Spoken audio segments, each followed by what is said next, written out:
Hey River family, I know we're all being bombarded with information on the coronavirus, and we just wanted to give you a quick update, a follow-up to Sunday. I did speak a little bit about it on Sunday, and we just want you to know that we are thinking about it and coming up with plans depending on how things unfold. And that plan starts with, as I shared on Sunday, that we want to stand in faith. And faith looks like trusting God, and it looks like courage.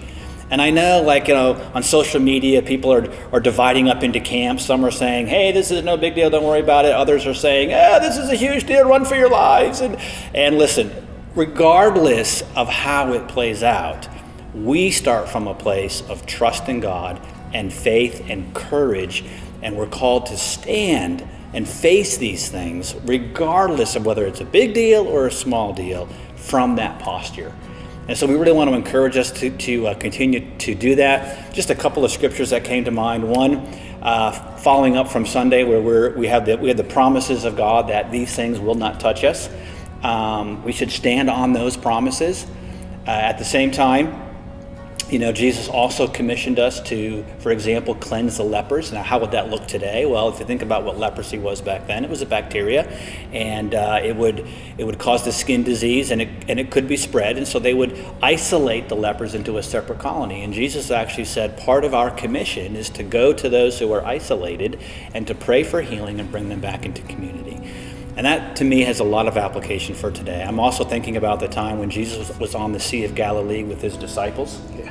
And that storm came. Calm storm. Yeah. What did he do? Well, he was at peace, for starters, and then he rebuked the storm from that place of peace. And the reason why he could rebuke the storm is because it didn't come from God. And we know that this virus does not come from God. So we can stand in prayer and rebuke this thing, set a hedge of protection around those who are most vulnerable to it. One of the things we do want to share with you is, what happens if our government requests that we not gather.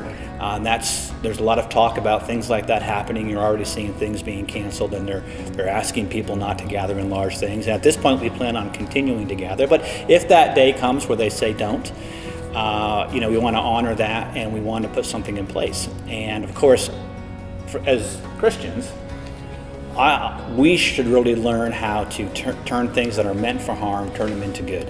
And so, obviously the enemy would like nothing more than to stop the church from gathering.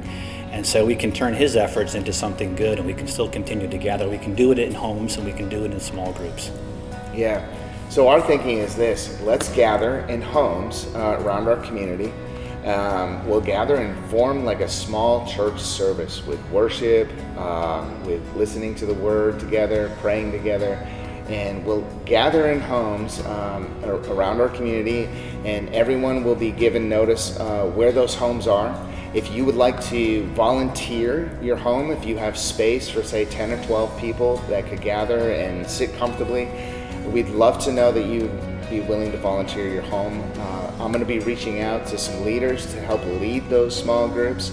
We're going to be putting together some technology stuff so that you can actually watch a message from your home on your TV, on your laptop, and we're going to continue to gather. Our response to this, as Wes said, is a response of faith and a response of courage, and we're certainly not going to isolate ourselves. We're going to continue to come together. And I also think it's a great opportunity for us to reach out to maybe some of our friends, maybe neighbors, whatever. Maybe their church gathering has been canceled and they could come and join what's happening in your home. So invite a friend. Yeah. And again, this is not fear. We're doing it out of faith, and we're doing it out of honoring what our leaders are asking us to do. And at this point, we plan on continuing having our Sunday, but we're just putting in plans in the contingency that we are asked not to gather, because we want to continue to gather even if we can't do it in our new facility. Again, we can do it in our homes. The format will be similar to Sunday. We'll have time to worship, we'll have time to pray together, we'll have a message that you can watch, and I think it'll be a great opportunity for us. So in the event that something like this does happen, what we're going to do is we're going to reach out to all of you through text message, through email, and through our website. You can always come visit our website for any details. We are putting plans together, and should we have to move to something like this, we will reach out to you through one of those means. So I hope to see you guys on Sunday. Maybe we'll share a little bit more of what our plans are.